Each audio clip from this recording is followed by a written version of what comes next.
என்ன இன்ஜின் ஒரே ஹீட்டாக இருக்குது, முன்பு நாள் தான் மாற்றணும், அதுக்குள்ளே ஆயிலைகளை திருட்டி விட்டானா?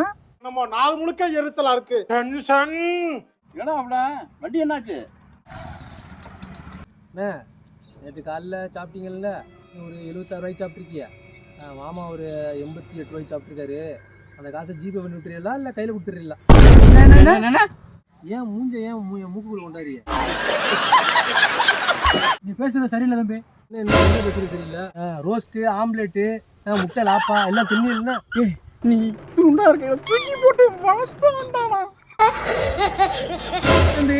உன் கணக்கு நீ சொல்லிட்ட. ஒரு நாளைக்கு 300 ரூபா வச்சுக்க. நீ வந்து குந்திக்கிட்டு என் விட்டு பெஞ்சில் டெய்லி டிப்ரெஷன் வந்து குந்தி போட்டு எங்களை இசிச்சு எடுத்த. ஆக 3 மாதம் 9,000 ரூபா, 39, 27, 1000 ரூபா தள்ளிக்கா. 74 ரூபாய்க்கும் 87 ரூபாய்க்கும் பாக்கி 26,000 ரூபா பணத்தை வச்சு தான் கிட்ட போறேன். பணத்தை வச்சு நடைகட்ட நீ கொடுத்தத திருப்பி கொடுத்தேன். சாதாரணமா நினைச்சுக்கிட்டு இருக்கீங்கல்ல?